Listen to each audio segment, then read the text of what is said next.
حضرات،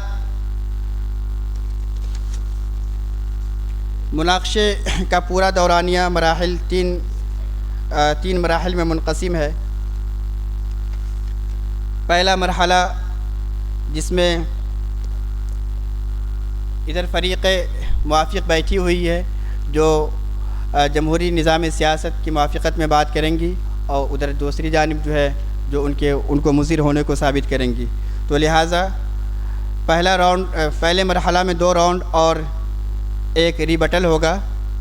پہلے مرحلے میں جو وقت دیا جائے گا وہ 6 منٹ کا دیا جائے گا، اور دوسرے مرحلے میں جو وقت دیا جائے گا وہ 5 منٹ کا ہوگا۔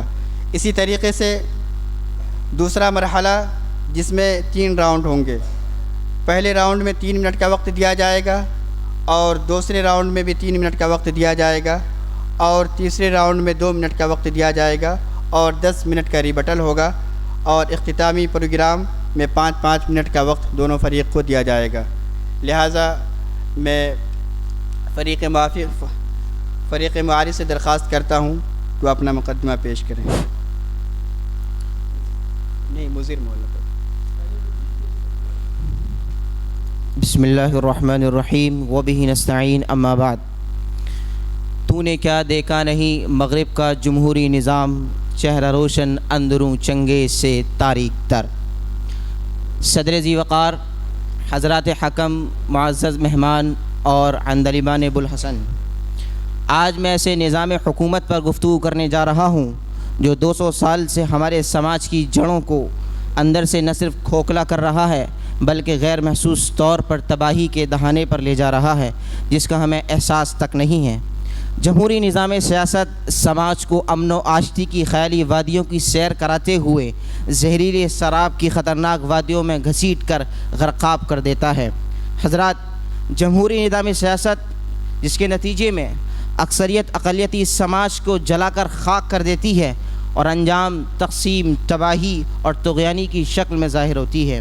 سامعین، آج کی اس ڈیبیٹ میں اس فریق کی نمائندگی کرنے والا ہوں جو جمہوری سیاسی نظام کو مضر سمجھتا ہے، جس میں ہماری ٹیم اپنے عناوین کے ذریعے جمہوریت خود اہل مغرب و فلاسفہ کی نگاہ میں جمہوریت دیگر نظام ہے سیاست سے بدتر ہے، اور جمہوریت کے سماج پر پڑنے والے مضر اثرات کی روشنی میں اپنے موقف کا اظہار کرے گی، جس میں بندے کو عنوان ہوگا جمہوری نظام سیاست اسلام کی نگاہ میں کیا ہے۔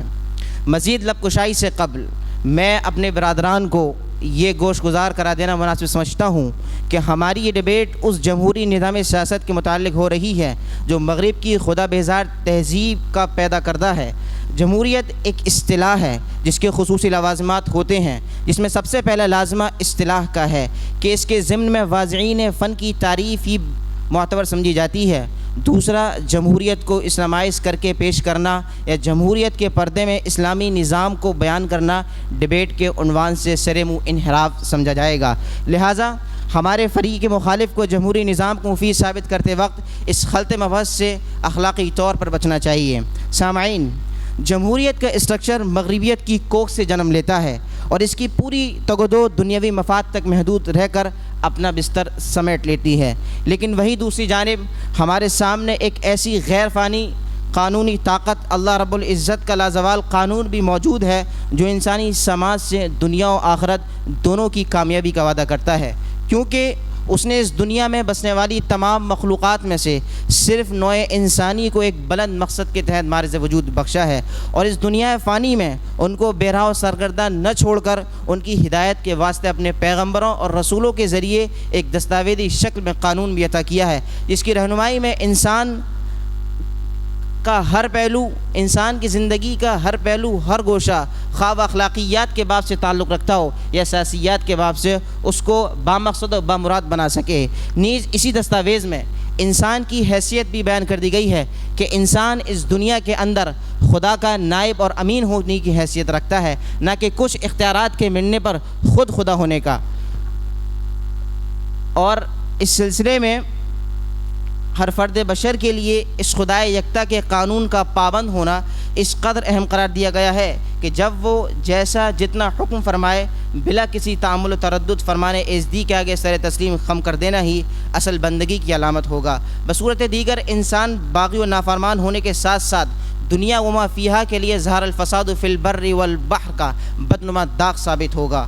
وہ اپنے بندوں کو آگاہ کرتے ہوئے فرماتا ہے وَإِن تُطِعْ أَكْثَرَ مَنْ فِي الْأَرْضِ يُضِلُّوكَ عَنْ سَبِيلِ اللَّهِ، اگر تم نے دنیا میں اکثریت کی اتباع کی، میجورٹی کی نقش قدم پر چلے تو اپنے آپ کو سیدھے راستے سے بھٹکا ہوا پاؤ گے۔ اس کے علاوہ اس نے اپنے مقدس کلام میں سینکڑوں مرتبہ اکثریت کی نفی ان جملوں میں کی ہے وَلَكِنَّ أَكْثَرَهُمْ لَا يَعْقِلُونَ وَلَكِنَّ أَكْثَرَهُمْ لَا يَعْلَمُونَ۔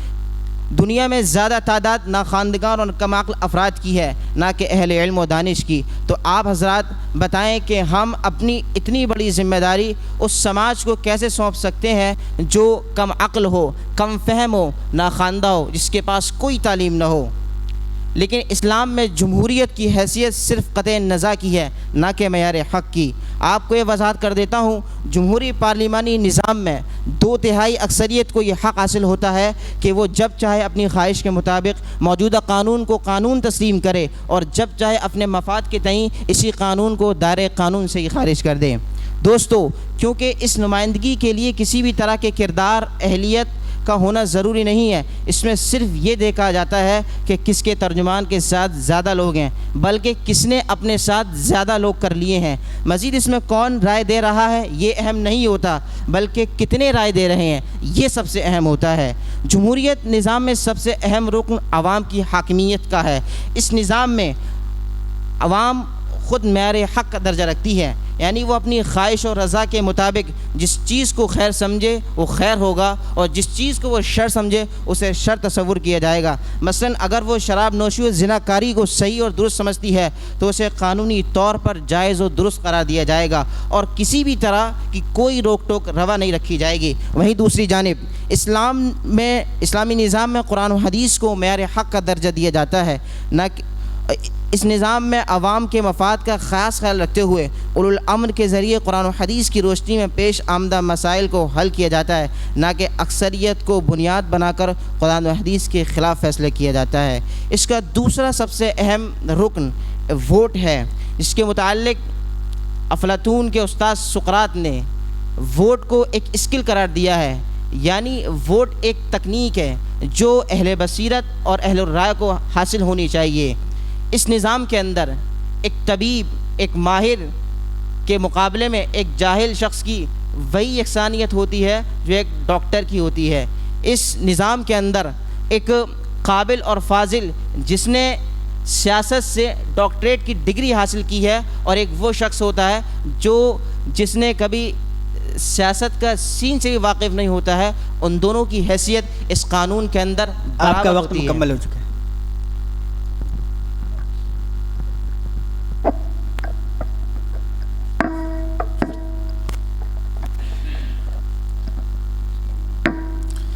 بسم اللہ الرحمن الرحیم نحمدہ ونصلی علی رسولہ الکریم اما بعد۔ محترم و مکرم جناب صدر جلسہ، معزز جج صاحبان اور عزیز ساتھیوں، اگر انسانی معاملات کو چلانے کے درست طریقے پر غور کیا جائے تو اصولی طور پر 2 ہی راستے سامنے آتے ہیں۔ اولاً یہ کہ جن لوگوں سے معاملات کا تعلق ہے انہی کی مرضی اور اعتماد سے سربراہ کار کا مقرر کیے جائیں، وہ ان کے مشورے سے فیصلے کرے اور جب تک عوام کا اعتماد حاصل رہے اقتدار کے منصب پر فائز رہے۔ ثانیاً یہ کہ کوئی فرد یا گروہ از خود اقتدار پر قابض ہو جائے اور اپنی مرضی سے معاملات چلائے اور اس کی حکومت سازی سے لے کر کسی چیز میں بھی ان لوگوں کی مرضی و رائے کا کوئی دخل نہ ہو جن کے وہ معاملات چلا رہا ہو۔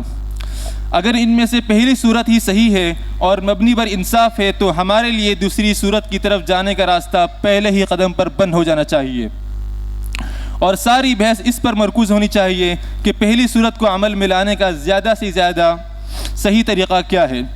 اس اصولی حقیقت کی بنیاد پر ہماری ٹیم پورے اعتماد کے ساتھ یہ موقف پیش کرتی ہے کہ جمہوری نظام سیاست نہ صرف مفید ہے بلکہ انسانی سماج کے لیے سب سے زیادہ قابل عمل ہے۔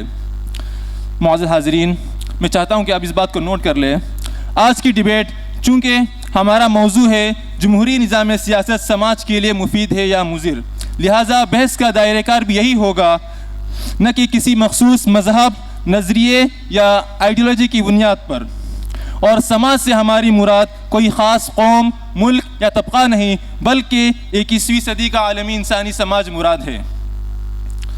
اسی طرح ہم جمہوری نظام ایز اے سسٹم پر بات کریں گے، نہ کہ جمہوری ریاستوں کے غلط عملی نمونوں یا افراد کی ذاتی غلطیوں پر.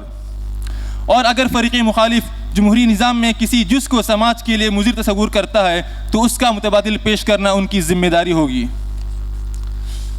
جمہوریت صرف ووٹ ڈالنے کا نام نہیں، بلکہ ایک سوشل کانٹریکٹ ہے جو فرد کو رعایا کے پس درجے سے اٹھا کر شہری کے باوقار مقام پر فائز کرتا ہے. لہٰذا جمہوریت کہتے ہیں رضامندی کی حکومت کو، جہاں حکمرانی کا جواز صرف طاقت کے بل پر نہیں اور وراثت کے بل پر نہیں، بلکہ عوام کی تائید سے حاصل ہوتا ہے. یہ وہ فن ہے جس میں لوگوں کے مختلف خیالات اور طاقت کو لڑانے کے بجائے سماج کی بھلائی کے لیے اکٹھا کیا جاتا ہے. چنانچہ جمہوری نظام کی سب سے بڑی خوبی یہ ہے کہ وہ اقتدار کو انسانوں پر مسلط نہیں کرتا، بلکہ عوام سے کشید کرتا ہے. اور جہاں اقتدار عوام سے کشید ہو وہاں جبر کی نہیں بلکہ جوابدہ کی سیاست ہوتی ہے.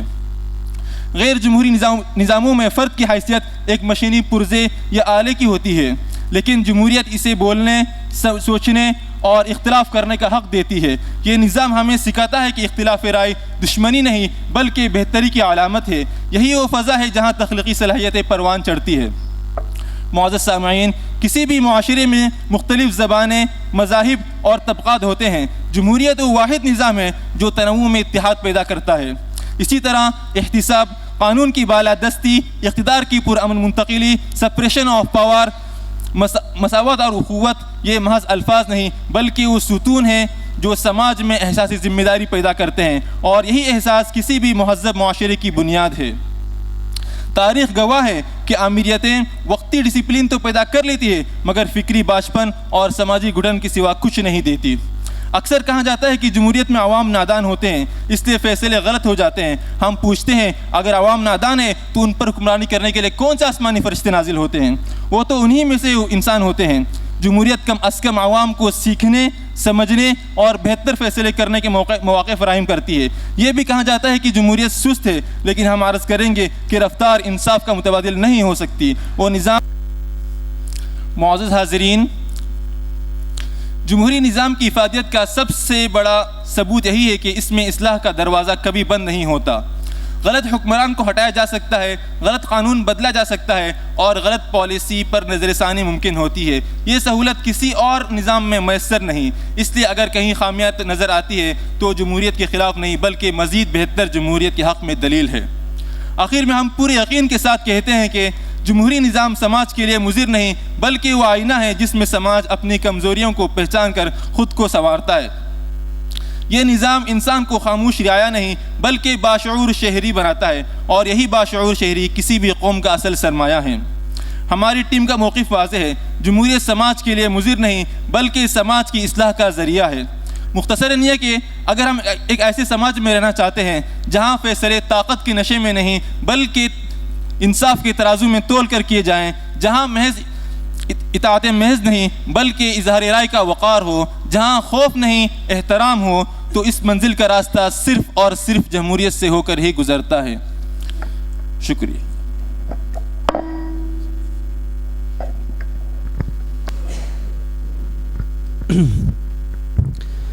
حامدا و مسلیا اما بعد. صدر ذی وقار، حکم حضرات اور سامعین بزم، شاخ نازک پہ جو آشیاں بنے گا، شاخ نازک پہ جو آشیاں بنے گا ناپائیدار ہوگا.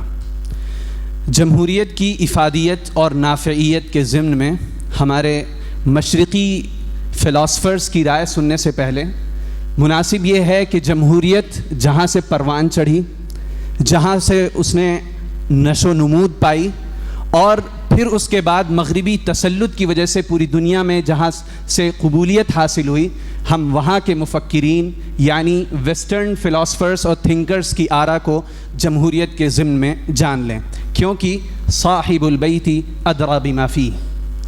سامعین کرام، جمہوریت پر سب سے پہلا نقد خود پلیٹو یعنی افلاطون کا ملتا ہے، جو کہ خود اس جگہ کا باشندہ تھا جہاں جمہوریت کی سب سے پہلے جہاں پر جمہوریت کو سب سے پہلے تجربہ کیا گیا، یعنی ایتھنز سے۔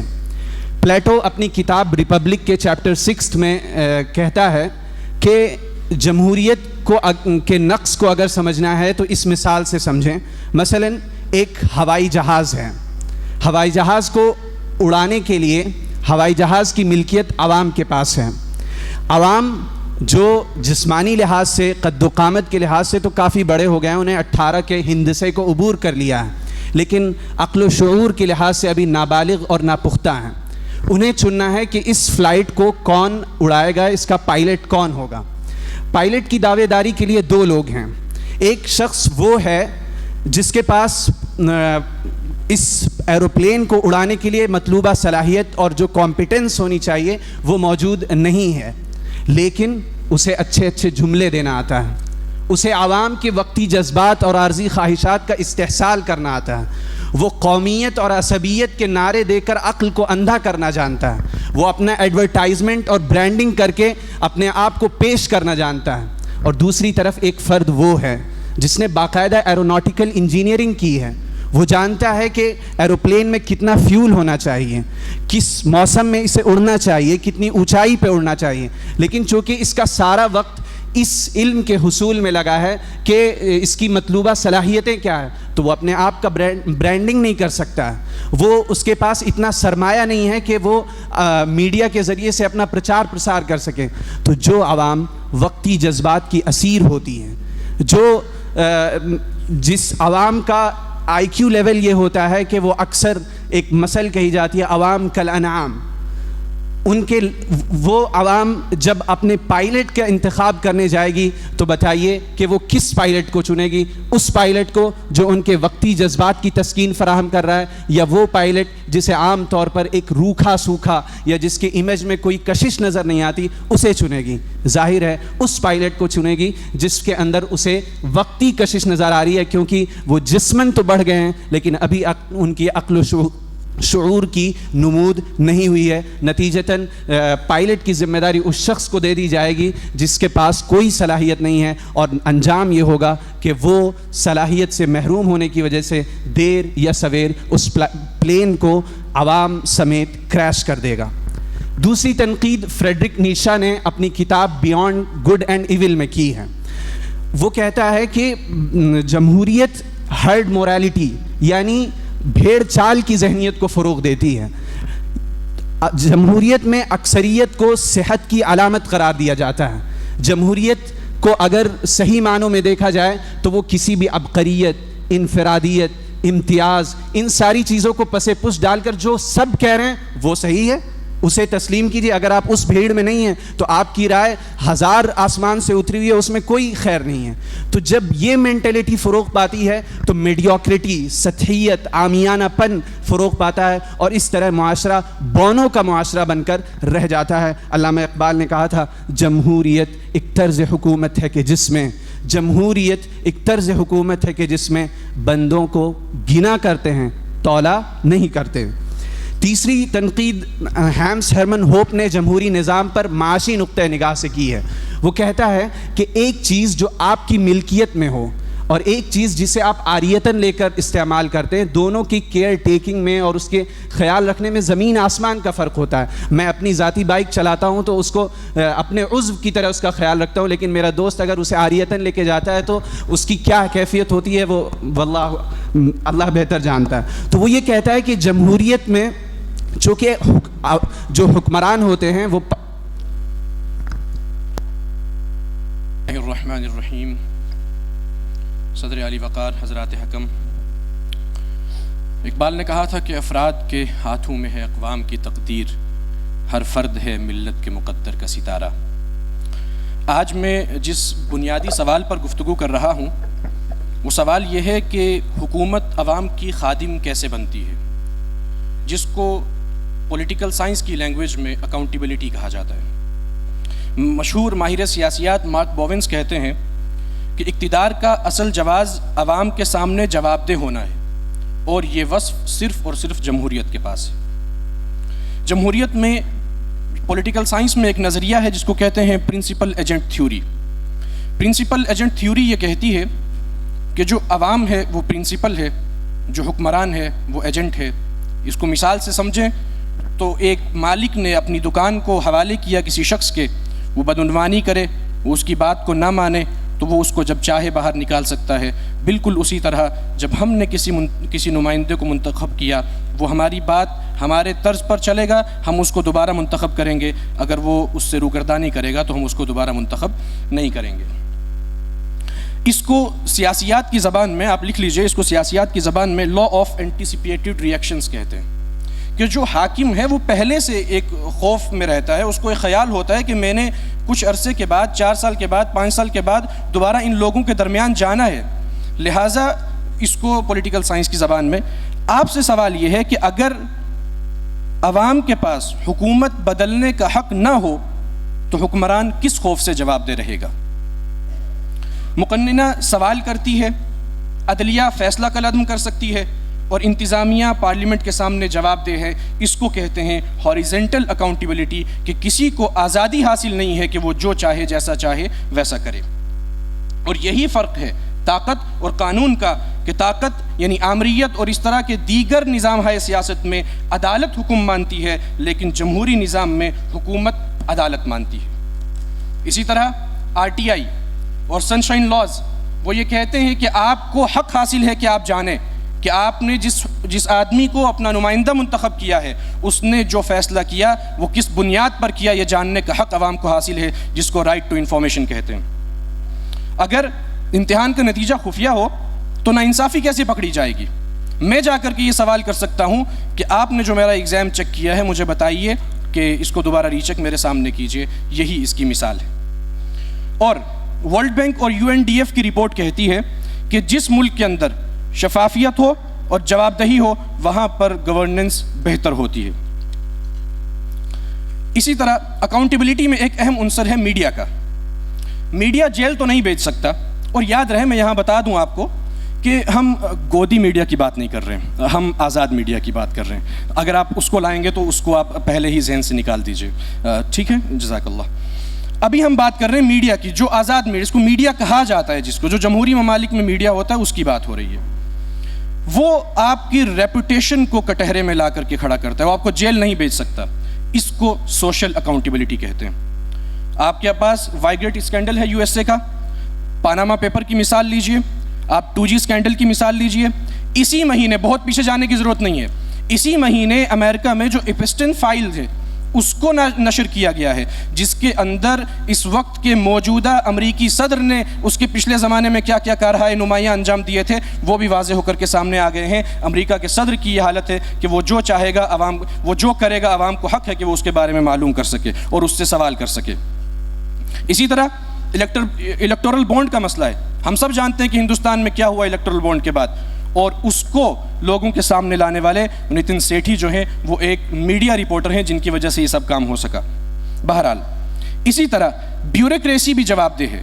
ایسا نہیں ہے کہ بیوروکریسی اس نظام حکومت کے اندر آزاد ہے، وہ جو چاہے جیسا چاہے وہ کرے، ایسا نہیں ہے، بلکہ جمہوریت جہاں پر حکمران کو آپ کے سامنے جواب دہ کرتی ہے وہاں پر بیوروکریسی کو بھی آپ کے سامنے جواب دہ کرتی ہے۔ کیسے؟ ہمارے پاس آڈیٹر جنرل ہے، ہمارے پاس اوبسڈمین ہے، ہمارے پاس وزل بلوئر لاز ہیں۔ یہ وہ قوانین ہیں کہ جو قوانین ان سارے لوگوں کو کہ جو بیوروکریسی میں ہیں، جو بیہائنڈ دا سین ہیں، ان کو بھی اکاؤنٹیبل ٹھہراتی ہے اور ان سے سوال کرتی ہے کہ اس قانون کو بنانے میں آپ نے کیوں بنایا۔ میں آخر میں یہ کہتا ہوں کہ جس نظام حکومت کو ہم پیش کر رہے ہیں وہ کامل اکمل نہیں ہے، لیکن اس کے اندر یہ صلاحیت موجود ہے کہ وہ اپنے آپ کو کریکٹ کر سکے۔ سیلف کریکشن کی جو صلاحیت جمہوریت کے اندر موجود ہے وہ اور کسی نظام میں حکومت کے اندر موجود نہیں۔ مارک بوون نے کہا تھا accountability is not only about permission, it is about learning and improvement. جزاک اللہ۔ اب اس مرحلے کا جو آخری راؤنڈ ہے وہ 10 منٹ کا ہوگا ریبٹل کا۔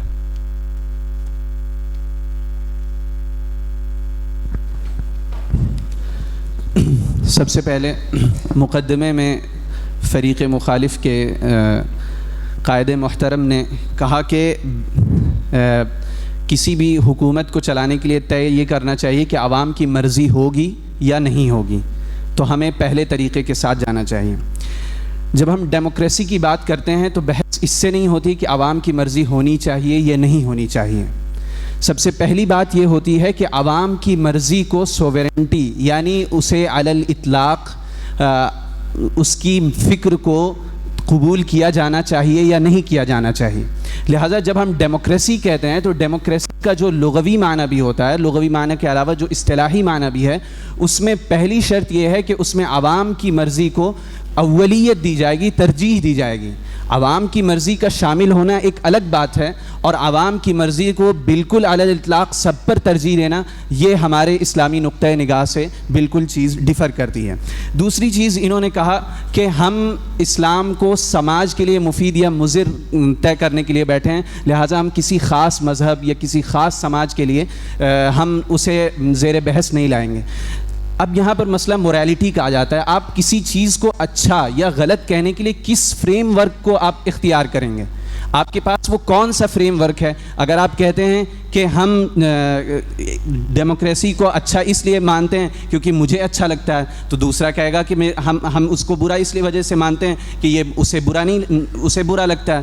لہٰذا ہمارے پاس ایک موریلٹی کا گراؤنڈ ہونا چاہیے، اور وہ موریلٹی کا گراؤنڈ اسلام فراہم کرتا ہے۔ اس موریلٹی کے گراؤنڈ کو فراہم کرنے کے لیے جب ہم کسی بھی چیز پر نافعیت کا یا اس کے برے ہونے کا حکم لگائیں گے تو لازماً ہمارے پاس اسلام کا چشمہ ہونا چاہیے۔ اگر اسلام کا چشمہ نہیں ہے تو اس کا مطلب یہ ہے کہ ہم نے سیکولرزم کی اصطلاح کو، یعنی اسلام صرف مسجد کی چیز ہے، وہاں پر تم اپنی چیزوں کو چیک کرو کہ مذہب کے لحاظ سے درست ہے یا نہیں ہے، وہاں پر اسلام تو قابل عمل ہوگا، لیکن باہر جتنے نظریات ہیں وہاں خود ہماری مرضی طے کرے گی کہ یہ چیز صحیح ہے یا نہیں ہے۔ پھر انہوں نے کہا کہ ہم صرف ڈیموکریسی کی جو تھیوری ہے اس پر بات کریں گے، جو کچھ برا ہوا ہے ہم اس پر بات نہیں کریں گے۔ اگر آپ صرف تھیوری پر بات کرنے کے لیے بیٹھے ہیں تو سب سے پہلے جو ابھی ایپسٹن فائل اور دیگر چیزوں کو بیان کیا، یعنی آپ ڈیموکریسی کے عملی فوائد کو کیسے آپ انٹرٹین کر سکتے ہیں؟ پھر آپ کو اس کے فوائد کو بھی نہیں لینا چاہیے اور برائیوں کو بھی نہیں لینا چاہیے۔ اور دوسری چیز الشجرۃ تعرف باسمارها، کہ آپ ایسا نہیں کہہ سکتے کہ یہ تو افراد کے نتیجے میں یہ برائیاں پیدا ہو رہی ہیں، نہیں، جب تخم میں فساد ہوتا ہے تو جو پھل ہوتے ہیں اس میں بھی کڑواہٹ آتی ہے۔ میرے فریق مخالف قائد محترم فرما رہے تھے کہ ووٹ بہت بڑی ذمہ داری ہے اور اسے انسان ذمہ داری کے ساتھ ادا کرتا ہے۔ میں ویڈیم انسٹیٹیوٹ جو دنیا کا سب سے مستند ترین ادارہ ہے بتا دینا چاہتا ہوں کہ اس نے 2025 کی رپورٹ میں ہندوستان کو الیکٹرل آٹوکریسی قرار دیا ہے، یعنی یہاں انتخابات تو ہوتے ہیں، الیکشن ہوتے ہیں، لیکن نتائج اور ادارے پہلے سے طے ہوتے ہیں۔ میں اسے جس کی زندہ مثال بہار ہے، جہاں راتوں کی مشق کے ذریعے ووٹر خرید لیے گئے اور انہیں اپنی ذمہ داری کا احساس تک نہ تھا۔ میں مزید مثال کے ذریعے سمجھانا چاہتا ہوں کہ ایک الیکشن میں 4 امیدوار موجود ہیں اور ووٹر 100 ہیں، اور ایک امیدوار اکثریت کی بیس پر 30 ووٹ کے ساتھ وہ حاکم قرار پا جاتا ہے اور پارلیمانی ترجمان بن جاتا ہے، لیکن جو 3 مختلف امیدوار تھے وہ 70 ووٹ پاتے ہیں، لیکن اس کے باوجود بھی وہ اقلیت کہہ کر نکار دیے جاتے ہیں، اور یہی جمہوری قانون اس وقت اپنے ہی بنے ہوئے جال میں بے بسی کے ساتھ کچوکے کھاتا ہوا تشت ازبام ہو جاتا ہے۔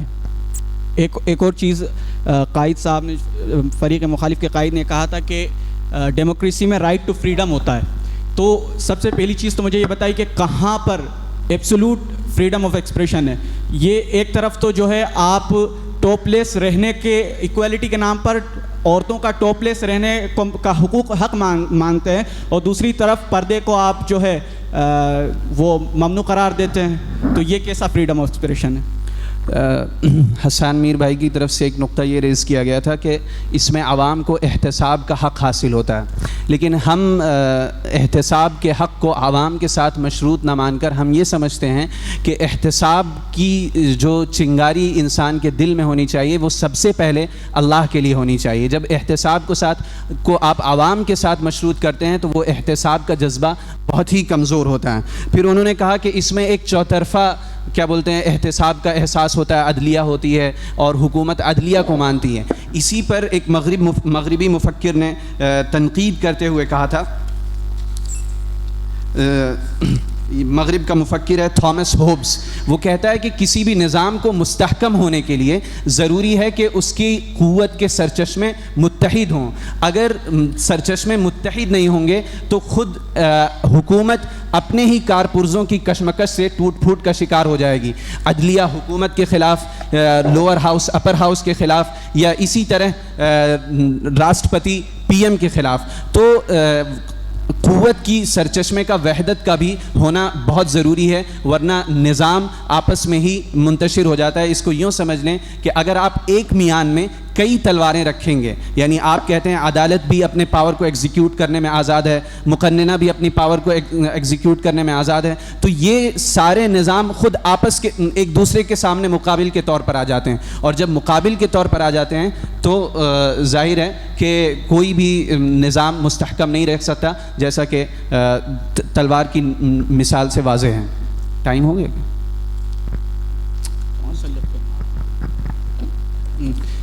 اچھا، ایک اور چیز جو قائد صاحب نے کہی کہ ڈیموکریسی میں یہ فائدہ ہوتا ہے کہ وہاں پر کوئی لیڈر مسلط نہیں ہوتا، تو یہ بات آپ صرف ملوکیت کو سامنے رکھ کر کہہ رہے ہیں۔ جو دوسرے نظام حکومت ہے اگر ان کو بھی سامنے رکھے تو ہر نظام حکومت میں یہ نہیں ہوتا کہ لیڈر صرف مسلط ہی ہوتا، خاص طور پہ جب ہم اسلامی نقطۂ نظر کی بات کریں۔ اسی طرح اور تھیوریکریسی اور بھی دوسرے نظام حکومت ہیں جہاں پر جو انٹلیکچوئل ہے وہ جو ہے لیڈر الیکٹ کرتے ہیں، تو یہ بات کہنا بالکل غلط ہے اور یہ ڈیموکریسی کی خصوصیت بھی نہیں ہے۔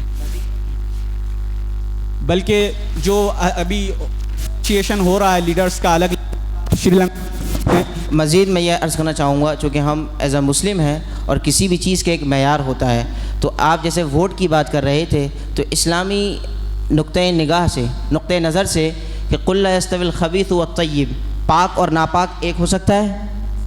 قل هل یستوی الذین یعلمون والذین لا یعلمون، جاننے والا اور نہ جاننے والا ایک ہو سکتا ہے؟ قل هل یستوی الاعمی والبصیر، کیا بینا اور نابینا ایک ہو سکتا ہے؟ تو آپ بتائیں۔ تو اگر آپ ووٹ کو ایک ذمہ داری بھی تسلیم کرتے ہیں، لیکن اس ذمہ داری کی ادائیگی میں کرپشن در کرپشن اور اس کے رکن کے اندر ہی جب نقص ہے تو پھر اس کے نتائج مضر ہی ثابت ہو سکتے ہیں۔ ایک شعر پڑھا گیا تھا اقبال کا کہ ہر فرد ہے ملت کے مقدر کا ستارہ، تو اقبال اس بات کو ضرور تسلیم کرتے ہیں کہ ایک قوم کی ترقی اور تعمیر میں ہر فرد اپنا حصہ ڈالتا ہے، لیکن اقبال کبھی اس بات کے لیے تیار نہیں ہے کہ ایک فرد جس نے سیاست کی وادیوں سے گزرا ہو اس شخص کی رائے، اور ایک وہ شخص جسے سیاست کی ابتدائی حروف بھی نہ معلوم ہو اس شخص کی رائے کو برابر کر دیا جائے، اور پھر خود اقبال کی فکر میں ارتقا ملتا ہے۔ اقبال ایک طرف یہ کہتے ہیں سلطانی جمہور کا آتا ہے زمانہ، ہر نقش کہن تم کو نظر آئے مٹا دو، اور پھر اخیر میں کہتے ہیں کہ تو نے کیا دیکھا نہیں مغرب کا جمہوری نظام، چہرہ روشن اندروں چنگیز سے تاریک تر۔ تو ہمیں اقبال کے اس فکری ارتقا کو بھی جب ہم انہیں کوٹ کرتے ہیں تو ہماری علمی اور دیانتداری کا تقاضا یہ ہوتا ہے کہ ہم اسے بھی اپنے پیش نظر رکھیں۔ بسم اللہ الرحمن الرحیم۔ آپ سے گزارش ہے کہ آپ جو ہے وہ ہمیں سنیں اس وقت۔ اولاً تو آپ نے بہت اچھی باتیں کی۔ پہلا شعر آپ نے کہا کہ اس میں چنگیز بن جاتا ہے۔ مولانا استاد محترم مولانا نفیس خان صاحب موجود ہیں، ان کی کتاب آپ لیجئے عروج و زوال، اس کے صفحہ نمبر 170 پر غالباً وجہ لکھی ہوئی ہے کہ چنگیز خان بنا کیوں تھا، اس کو آپ پڑھ لیجئے تو آپ کو تب سمجھ میں آئے گا کہ وہ لوگ، ہنسیے نہیں، وہ لوگ کہ جو اس وقت کے دور میں اپنے آپ کو ایک مذہبی سیاست کا نمائندہ کہتے تھے، ان لوگوں کی وعدہ خلافیوں کی وجہ سے چنگیز خان بنا۔ میں اس کے بننے کو ڈیفینڈ نہیں کر رہا، وہ کیا بنا۔ بہرحال جہاں تک بات ہے، اب اولاً تو میرا خیال یہ ہے کہ یہاں جو عنوان ہے اوپر، اس عنوان کو تبدیل کر دینا چاہیے جو ہے جمہوری نظام سیاست سماج کے لیے مفید یا مضر، بلکہ اس کو کر دیجئے کہ جمہوری نظام سیاست ورسز اسلامی نظام حکومت. ٹھیک ہے، اس کو ایسا کر دیجئے کہ ٹاپک سمجھ میں آ جائے سب کو. قائد محترم نے کہا کہ سماج کو کھوکھلا کر دیا. یہ آپ کا دعویٰ ہے، دعوے پر دلیل دیجئے کہ سماج کہاں کھوکھلا ہوا. ٹھیک ہے. آپ نے کہا کہ تباہی کے دہانے پر لے آئے، ابھی نہیں، اپنے ٹائم پر. آپ نے کہا کہ اس کو تباہی کے سماج کو تباہی کے دہانے پر لے آئے. یہ آپ کا دعویٰ ہے کہ جمہوریت اس کو تباہی کے دہانے پر لے کے آئی. میں آپ کو یہاں پر سینکڑوں مثالیں دے سکتا ہوں ان نظام ہائے حکومت کی کہ جو غیر جمہوری ہیں، وہ آمریت ہو، وہ ملوکیت ہو، وہ سفاکیت ہو، وہ کوئی بھی نظام حکومت ہو، ان کے اندر کیا کیا مظالم ہوئے صرف 21ویں صدی کے اندر. اگر آپ، میرے پاس ٹائم نہیں ہے، میں آپ کو یہ سارے صفحات ابھی بھجوا دیتا ہوں، آپ اس کو پڑھ لیجئے. آپ نے کہا اکثریت کا اقلیت کو خاک میں ملا دینا یہ جمہوریت میں ہوتا ہے. ٹھیک ہے. اب میں آپ کو بتا دوں، دراصل آپ تیاری کر کے شاید نہیں آئے ہیں. ارے ہنسیے نہیں، کہ جدید جمہوریت جو ہے، جو جس جمہوریت کی ہم بات کر رہے ہیں، ایک تو آپ اصول سمجھ لیجئے. جو فرحان بھائی نے سب سے پہلے اصول بیان کیا، انہوں نے یہ کہا کہ ڈیفینیشن وہی لی جائے گی جو اس کے بنانے والوں نے ڈیفینیشن لی تھی. یہ کتاب ہے بدلتی ہوئی دنیا اور اسلامی فکر، سید سعادت اللہ حسینی کی. وہ اس میں سیکولرزم پر بات کرتے ہوئے، فرحان بھائی نے اس کی تلخیص بہت اچھی پیش کی تھی، وہ اس میں بات کرتے ہوئے کہتے ہیں کہ ہر دور کے اعتبار سے جب سماج تبدیل ہوتا ہے، جب وقت تبدیل ہوتا ہے، تو جو پولیٹیکل آئیڈیالوجیز ہیں ان پولیٹیکل آئیڈیالوجیز کے معنی بھی تبدیل ہوتے ہیں. یہاں پر انہوں نے سیکولرزم کی مثال دی. مثال کے طور پر وہ یہ کہتے ہیں کہ سیکولرزم جو اس وقت ہے، جو موجودہ دنیا کے اندر جو سیکولرزم ہے، وہ سیکولرزم نہیں ہے جو لامذہبیت کا سیکولرزم ہے. ہم تو ہندوستان کو بھی کہتے ہیں کہ یہ سیکولر ملک ہے، تو کیا ہندوستان میں لامذہبیت ہے؟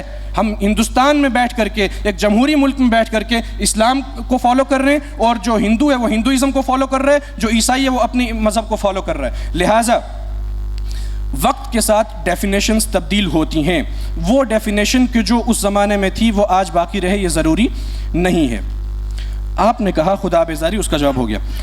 اسی طرح آپ نے کہا کہ وَإِن تُؤْتِ اکثر، جو آپ نے قرآن مجید کی آیت پڑھی، آپ نے اس میں جمہوریت کو کہا کہ اکثریت نادان ہوتی ہے. مولانا علی میاں صاحب رحمۃ اللہ علیہ ایک جگہ لکھتے ہیں کہ میرے عزیز طلبہ، کسی بھی مسئلے میں جب اختلاف ہو تو آخر میں جمہور کی رائے کو پکڑ کے رکھو. اب آپ سب سے پہلے یہ ڈیفائن کیجئے کہ جمہور اور جمہوریت دو الگ چیزیں ہیں یا ایک چیز ہے. میں یہ کہتا ہوں کہ جمہور اور جمہوریت دو الگ چیزیں نہیں بلکہ ایک ہی چیز ہے. ٹھیک ہے. آپ نے کہا کہ زیادہ تعداد، آپ نے سقراط کا کہا. دراصل آپ نے بات بالکل صحیح کہی، کیونکہ جو ٹائم تھا سقراط کا، سکرٹ کا جو ٹائم تھا، اس ٹائم پہ زیادہ لوگ پڑھے لکھے نہیں تھے. یہ 21ویں صدی ہے اور ہمارے قائد محترم نے یہ بیان کر دیا. اب آپ کہیں گے یہ 21ویں صدی ہے لہٰذا ہم بہار کا لے کے آ جاتے ہیں کہ بہار میں کتنے لوگ پڑھے لکھے ہیں، تو وہ مثال نہیں چلے گی. 21ویں صدی میں بطور مجموعی آپ مقابلہ کر کے دیکھ لیجئے، موازنہ کر کے دیکھ لیجئے کہ 21ویں صدی میں کتنی عوام پڑھی لکھی ہے، اور اس زمانے میں، جس زمانے میں سقراط یہ بات کہہ کے گئے ہیں، اس زمانے میں عوام کتنی پڑھی لکھی تھی. آپ نے کہا 2/3 اکثریت کو حق حاصل ہے. میں کہتا ہوں کہ حق حاصل نہیں ہے. آپ جا کر کے دیکھیے سپریم کورٹ آف انڈیا کا ایک فیصلہ ہے جس میں وہ کہتے ہیں، سپریم کورٹ آف انڈیا کا فیصلہ ہے جس میں وہ کہتے ہیں کہ 2/3 اکثریت جو بیسک کانسٹیٹیوشن ہے، جو اس کا فنڈامنٹل چیزیں ہیں، اس کو تبدیل کرنے کا حق نہیں رکھتی. اس کی مثال کیا ہے کہ حق نہیں رکھتی؟ ہم نے اندرا گاندھی کا وہ زمانہ دیکھا کہ جب اس نے ایمرجنسی نافذ کی، اس ایمرجنسی کے نفاذ کے زمانے میں بھی، اتنی ظالمانہ حکومت کے زمانے میں بھی، وہ جمہوریت کا جو کانسٹیٹیوشن کا بنیادی سٹرکچر ہے اس کو تبدیل نہیں کر سکے. تو یہ کہنا یہ سراسر غلط بات ہے. اب انہوں نے کہا الیکٹورل آٹوکریسی، تو یہاں پر ڈیموکریسی کی بات ہو رہی ہے. آپ کہہ رہے ہیں کہ انڈیا آٹوکریسی ہے. فار ایگزامپل آپ جب چارٹر اٹھا کر کے دیکھیں گے کہ جہاں پر ڈیموکریسی کا چارٹر آتا ہے تو اس میں آپ کو بہت سارے ملک ڈیموکریسی میں دکھیں گے، بہت سارے آٹوکریسی میں ملیں گے. وہ جمہوریت کی کمزوری ہے، اور جمہوریت کی کمزوری، جمہوریت آپ کو یہ حق دیتی ہے کہ آپ اس کو مضبوط کریں اور اس کمزوری کو دور کریں. اس کا یہ مطلب نہیں ہے کہ ایک بیمار آپ کے پاس آیا، آپ نے اس کو دوائی دینے کے بجائے اس کو جو ہے وہ دوائی نہ دے کر کے اس کو قتل کر دو. تو یہ اسی طرح کی مثال ہوئی کہ چونکہ تم بیمار ہو لہٰذا تمہیں دوائی نہیں دیں گے، تمہیں سیدھا قتل کر دیں گے، کیونکہ بالآخر تم نے ایٹ دا اینڈ مرنا ہی ہے. آپ نے کہا کہ پرائم منسٹر ورسز پریزیڈنٹ ہوتا ہے. یہ بھی ایک بہت بنیادی نقطہ ہے پولیٹیکل سائنس کا، بہت بنیادی نقطہ ہے.